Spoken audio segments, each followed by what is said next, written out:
What is different about your product?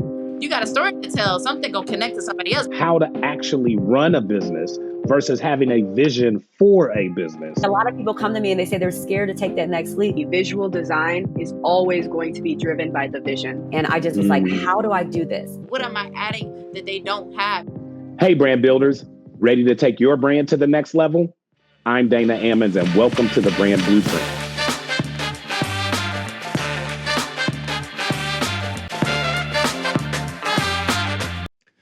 Hi, everyone, and welcome back to the Brand Blueprint. I'm your host, Dana Ammons, and today we're diving into one of the most critical aspects of building a successful brand, which is brand identity and positioning. Now, these two elements are not just about how your brand looks or the products it offers. They define how your audience perceives your brand, connects with it, and most importantly, trusts it. Now, today, we're taking you behind the scenes of our very own journey in developing the brand identity and positioning for a product we've been building right here on the Brand Blueprint. Welcome to the Brand Blueprint panel segment for Capsule 3. Now, in this panel segment, we'll reveal the name of our new hair care product and share the two consumer personas we've created to represent the individuals we're designing this product for. We'll also walk you through our competitive analysis, showing you exactly how we've positioned ourselves in the market to stand out. Now, of course, this is a bit of a hypothetical market because this product is a hypothetical product, but we're using this to demonstrate real techniques that we are offering you as an audience on the show. So we're actually trying to practice what we preach. And of course, we'll take a closer look at the building blocks of a basic brand identity, including our tone of voice, personality, and key values. But before we jump into that, I want to make sure you've had the chance to explore all of the exciting content we've released as part of Capsule 3. We've had some incredible interviews with thought leaders like Ylorie and Jorge Perez, where they shared their insights on brand building. Plus, our very own Heloise Lanoix gave us amazing design segment that is a must-watch for anyone interested in crafting a visually compelling brand. So if you haven't seen those yet, I encourage you to go back, check them out. They're packed with actionable insights and inspiration. You've got plenty of time coming up on the holiday break, so make sure you take advantage of that content. So without further ado, let's jump into the panel discussion and see how all of the pieces of our brand are coming together. Take it away, team. Hello there, Christian here. Let's take a look at those buyer personas that we made.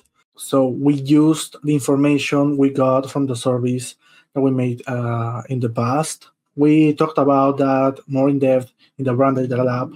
So if you haven't gone to see the Brand Data Lab, go watch it. You'll learn a lot about the surveys we done, what information we got, like which tools we used, and that's gonna be really useful for you. Now, for the buyer personas, what have we done? So from all the results that we gathered, we analyzed them, we saw what are the patterns, the most common things, because of course there is a whole spectrum when it comes to people, basically for anything, like from demographics to preferences. There are just an infinity of answers. However, there are some that are more common than others. So what do we do to create these buyer personas? Basically, you grab the most common answers and you assign them to these personas. But first, you need to choose the categories. Here, for example, we have chosen what we believe are the most important categories for us, for our purpose, for our plans, for our marketing plans. And therefore, we chose the most basic thing is the demographics, right? Age, gender, for our case, because we are talking about a hair product, well, hair type, hair length. And then there were some other categories that we gathered from the survey, like, for example, hair goals, hair problems, products of interest, preferred channels. And basically, why? Because we are placing the most common answers into these categories.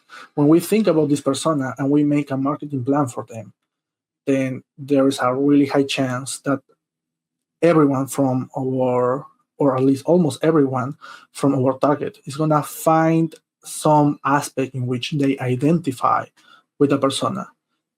And therefore, the plan that we made for the persona is going to apply also to them. And obviously it is easier to empathize with a person rather than with just numbers. And I say that coming from the brand data lab, when we see mostly numbers, it is way easier to empathize with a person.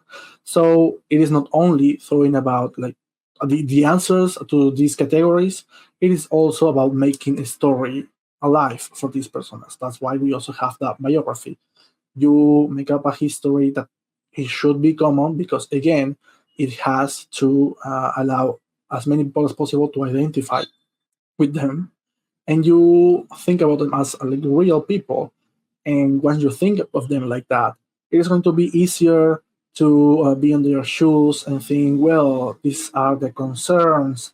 Perhaps this person is trying to do X because of Y, because that's something in their life that you can relate to. And that makes the future work very easier, or like much easier than if we were just thinking, well, for all of these numbers, this group of people that we got from the service, well, how are we going to please them all? Well, that's just harder. So if I had to take something from all of this, that is the buyer persona, well, it's you need to try to make it as representative as possible. That's why we have made not only one, we didn't only create Grace Myers, but we also made Mia Smith. Why? Because we wanted to try to represent two groups of people, which mostly cover all of our target audience that we discovered in the survey. So you need to make sure that the personas are going to be representative of your target. And once you have them, once you have created their stories, and then you should try to make them quite different in some sense, so they can cover more groups of people, and then just have them come to life. Think of them as people, as real people, and then you're going to see how it's going to be way easier to do the rest of your job, your marketing plans, etc. So the mission statement is we want to help curly-haired women retain the length of their hair when they attempt to grow it longer. Under the retaining the length of hair, the messaging system is around we're helping our customers grow their hair, so hair growth, because that's the niche that we're trying to steal, by retaining the length. We're protecting the mid-ends and we're anti-breakage.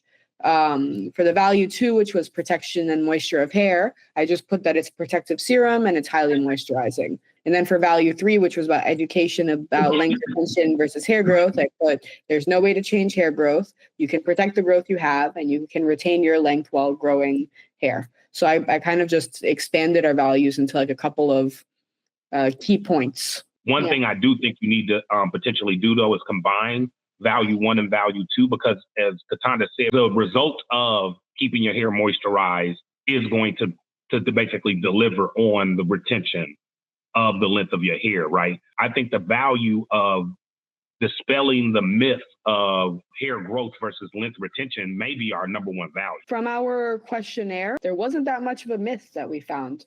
People weren't confusing the two. They just hadn't really had anything sold to them about length retention. So they're only focused on hair growth. Hair growth. So I don't know if the education piece on, we need to dispel the myth. I don't think that that's the main focus. It would be more about we're creating a product that's going to help you retain the length of your hair. And when you say that, people know what it means. That's what we discovered through the questionnaire.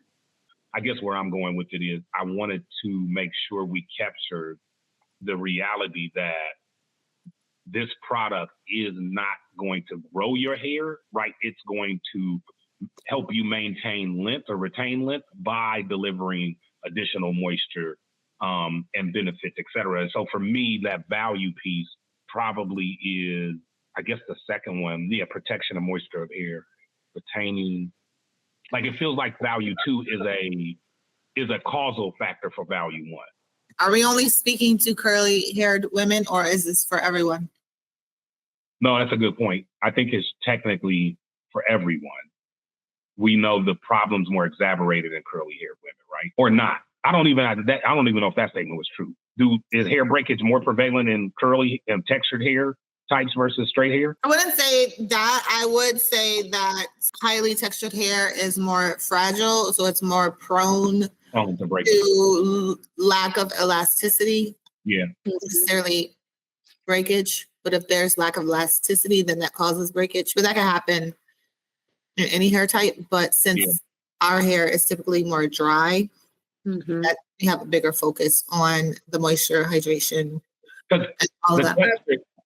Because you might be about to say the reason that I put curly haired in there, despite the fact that I had called it out earlier, was for two reasons. First is we have, between the three of us, we have more like research and information on curly haired segment, which allows us to create a smaller niche. And the second reason that I thought is interesting is a straight haired person will totally buy products aimed at curly haired people when it comes to moisture and protection. But a curly haired person is not going to go buy a straight haired person's product. Yeah, that's true. So I think it makes it easier if we just go, okay, we're going to target curly hair. And then people with non-curly hair can go, oh, this is about protecting your hair and not allowing it to break. Well, I need that too. You know? Well, I think value 2 should be somewhere around the additional care factors that a consumer needs to engage in order to enhance their length retention. It's those other things you talked about, Cataanda, like lifestyle choices and regimen, like what do you actually use as part of your regimen, et cetera. We're focusing on a product that can deliver length retention by adding the moisture. And then our value 2 is just really reinforcing that overall lifestyle / hair regimen approach that maintains or optimizes length retention. Something like that. Value 1 would then be protecting the hair growth, and value 2 would be having healthy hair to protect. Yeah, healthy hair is the category, and that's kind of what I was saying, like that value is key. So the first value would be protection, the second value would be health, and the third value would be education, if we're simplifying it. Yeah, let's take that growth. We don't want to use that word. So I would use a word like preserve. Health, I would include hydration, moisture. On value 1, I would say helps our customers retain their length. So if we're creating a brand around preservation, health, and education, it's not going to be like a very wee-hee cute brand. It's going to be kind of a more serious brand. And what I'm thinking of immediately is like Dr. Bronner's. In terms of just like branding, in terms of like the tone of voice that you're going for, because Dr. Bronner's is just full of information. There's like a billion and one ways to use it. It's all about like, here's how you use this to clean your clothes. Here's how you do this. So I think that's the kind of tone of voice that we're aiming for based on these values. Yeah, it doesn't leave room for fluff, which is... Yeah. So then based on these values, we could say that the tone of voice is going to be serious and educational. Are we friendly? No. Protective? Like motherly? Are we a motherly brand? Are we creating a motherly brand? I think a nourishing brand. Nourishing. Which reminds me of mothering, but nourishing. We're a caring brand. So maybe serious isn't the right word. Yeah, I think those are educational, nourishing, caring. Are we strict? Are we friendly? We're friendly. You don't want to be so strict that you scare people away. I would say focused. We're focused on length retention. Can't be out here doing this and that or the other. Based on this tone of voice and personality, it might be a bit easier to come up with a name now that we know what kind of brand we are, what our values are, what we're focusing on.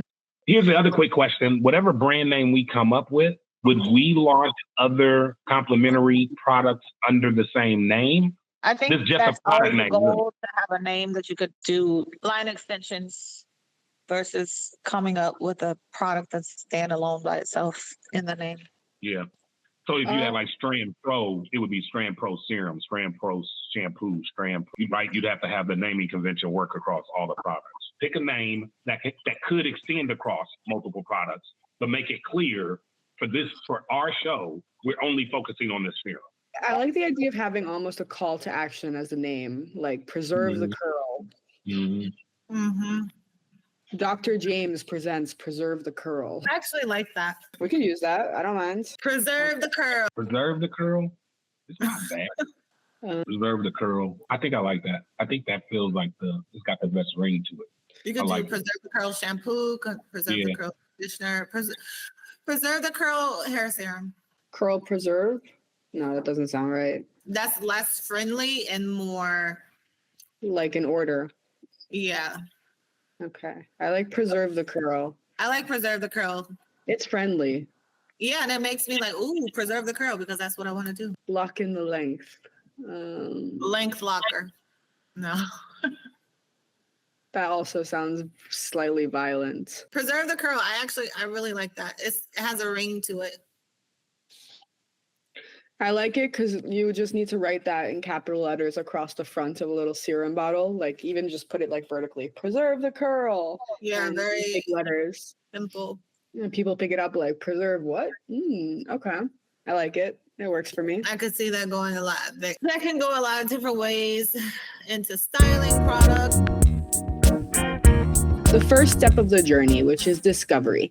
What does the customer do that allows them to discover our preserve the curl? What information are they looking for? What is their context?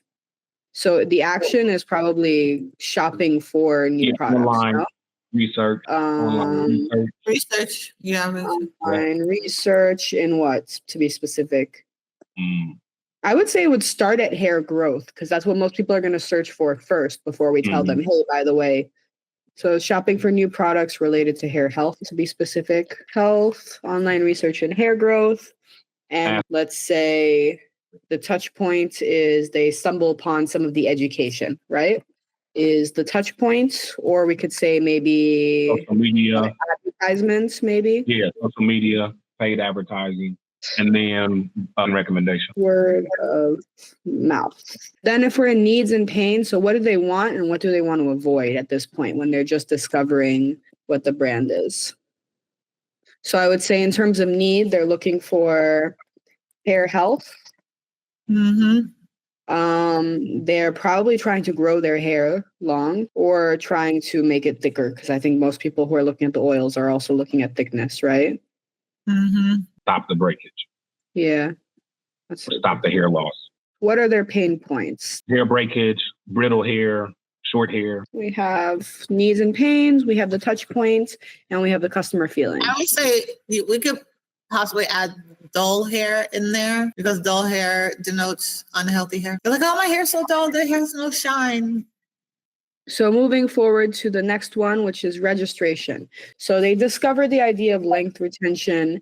They have already a problem with their hair length and hair breakage and hair health.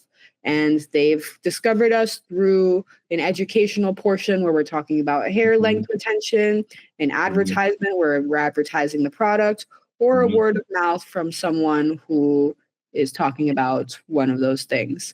Why do they trust us? So what is the actions they do that makes them trust us?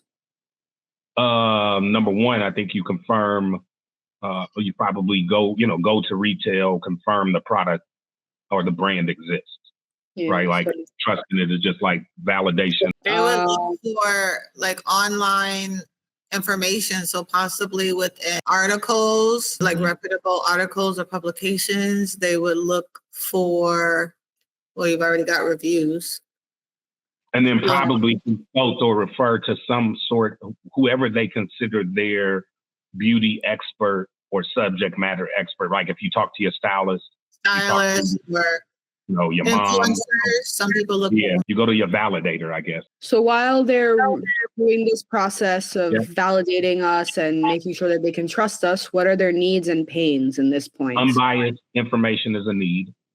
That's why they go to reviews and, other. Maybe validation. Yeah. I would say in a pain point is probably competition with hair growth / oil industry. Because if we're the only ones out there shouting, hey, you can't grow your hair, you can just protect it, then that's probably a pain point. And that's that thing. Pain point on this one, I think would be just time specifically, right? Like patience. I like that one. Yeah. Somebody who wants to fix this problem immediately, right? I want my stuff to stop breaking immediately. Yeah, they definitely don't have patience.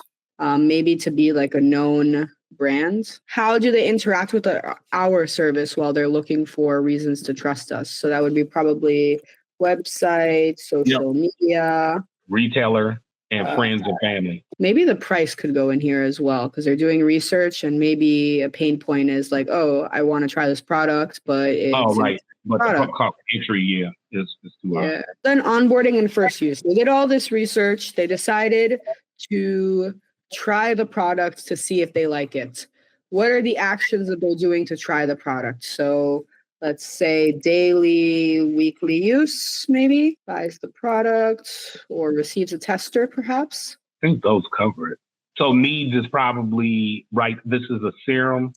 So easy application, ease of use. Maybe is a better. I'm going to add instant gratification. Definitely instant gratification on this one. And then probably we need something about long-term gratification as well. Continual use gratification. Yeah, that would go here. Hair stayed healthy. Past just appearance. One of the things that most are always concerned with is the amount of product that they're using. Quantity. Yeah. That would be a pain because if you have to use too much and it's... Yeah, because maybe they bought it the first time or they got a tester, but even the first use, they're thinking about how much it costs, you know? Over on the continued use pain point, the carryover on that one is that the results are not clearly noticeable, understood, or realized, right, as a continued use pain point. Yeah, they're not noticeable. So back to the onboarding and first use.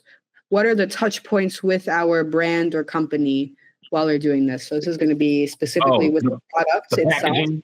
Yeah, the product and packaging itself. And application method. Advertising. Social media. And they're probably still following the consumer reviews, right? Because they want to see if other people are getting the same effects as them or something, right? Then we're back into the continued use. So the first question was, what are the actions, which is maybe subscribes to websites for discounts, follows social media. Follows social media, but then follows retailer accounts. Because if you specifically, to your point, buy it either from Amazon or from Target or et cetera, now you're probably checking them out to see when that next sale is coming. I'm going to add joins an email list. Okay. Oh, that's a good one. And maybe I'll also add writes their own review.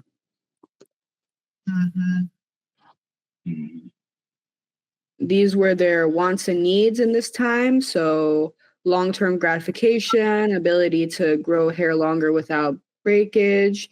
I think at this point, if they're continuing to use it, then they want like a good price point. Maybe peer status. Like if they're using a good product, so they want everyone to know that they're the ones who found the product. Anything else? I would say in addition to good pricing, even if it's good pricing, I don't want to go through my bottle in 2 days. Okay. So long lasting or a good user rate or... Then the pain points is if the results are not clearly realized or noticeable. Price, no discount, not sold by favorite retailers. Because you can buy something once in a new place, but you might not buy it twice if you can't find it in the places that you normally shop at, right? Or if it's only on the company.com. People hate that. Yeah. They do want to shop their favorite retailer. All right. So for the continued use, our touch points with the client is going to be through the retail, through the website, and through the social media, and perhaps through, I guess education would be through social media as well. Then sharing. So what are the actions they can do to share our brand with others so we get more word of mouth? Review, referral, and testimony. Positive results. Yeah, continue the results. I added fits into vibe, aesthetic, lifestyle, because even if I like a product, I'm not going to recommend it unless, it fits into what I want to show people about who I am. Yeah. If there are social media posts, it's easier to share those than to create your own topic. about something. If there's already a campaign going around, it's easier to go, oh, look at this campaign for this brand that I'm using than it is to go talk to cold call. Going down to the touch points with the brand, social media, website, email. Email, because you had that down in one of the communication touch points. Yeah. That's true. Like if you get an email like, oh, there's a 20% discount this month, then all of a sudden you're sending it to all your friends, like, guys, log in. All right. One more for sharing, even though, because it might come up in our marketing, is what's the word I'm looking for? Like chat group / what are the groups I'm talking? You know what I mean? Like I do get recommendations in those environments where I'm either part of a group me or a Facebook group or something where people are just like, yo, check this product out. And they just blast it to everybody in that group. Opportunities. What could we improve or introduce? When our customer is discovering our brand, what is an opportunity we have to improve or introduce something to this step in the process that would make it easier for them to bold packaging, bold branding, good product placement, and then strong advertisement, and under that put optimized price. Then going to the next step, which is in research. So if they've discovered the product or the brand, and now they would like to research about to decide if they trust this product or brand. What are our opportunities to change things in here? Number one would be making it easier for the consumer to find it. So translation would be broad-based advertising campaign, major influencers, major retail partnerships, right? So basically making it easier to find the brand. I would also add that since this is the research portion and one of our core values is the educational part, there should be like probably blog posts or threads about length retention, basically a strong educational portion, right? And then probably something to do with a call out ingredients maybe, or no, is that too much? No, that's not too much. Let's say healthy ingredients, something that's convincing, right? Improve onboarding and first trial is, even though we wouldn't probably do this, but definitely like major discount and or, free samples, so to speak. Maybe clear use instructions, online education and resource. Clear expectations. Expectations, would that just be clear, concise features and benefits? And then I guess it would be good amounts, right? Proper size, so they don't feel like they're being played with. More than 4 ounces. How do we get them to continue to use it? And what are the opportunities we have to make this experience better? Subscription service, something like that. VIP discount, membership map. Maybe referral. Frequent buyer. Yeah, I like that. Volume discount. For continued use, we probably want a very strong social media presence so that people can feel like they're part of a clan. What was it? Preserve the curl. Preserve the preserve curl family, preserve the curl family, preserve the curl crew. And then for the last one, for sharing, how can we make sharing easy? I'm gonna say user generated content. Easy review service or review form, marketing emails, sharing. Fits into the vibe aesthetic, so nice design. What changes for our user? What are they able to do now? Grow out hair. Prove their self-esteem and confidence. What can they avoid doing? Wasting money on hair growth. Wasting money on hair growth. They don't always have to be in protective hairstyles anymore. Thank you, team, for the fantastic breakdown of our consumer personas and how they will guide us in building a brand that truly resonates with our audience. As you've seen today, creating a strong brand identity and positioning is so much more than just choosing a name or designing a cool logo. It's about understanding who your consumer is, what they value, and how you can meet their needs in a way that feels authentic and meaningful. Remember, this is part of a continuing segment where we will build a new brand as part of season 1. As we continue this journey, we will take you through the process of product development, show you how to create a marketing strategy, and develop storytelling that connects with your audience. And you can watch us use these strategies to bring our vision for Preserve the Curl to life. Thank you for joining us, and don't forget to check out the rest of our content for Capsule 3, including great interviews from Ylorie Taylor, Jorge Perez, and a special design episode we recently dropped, led by our very own Heloise Lanoix. Stay tuned for what's next, and you don't want to miss what we have coming in Capsule 4.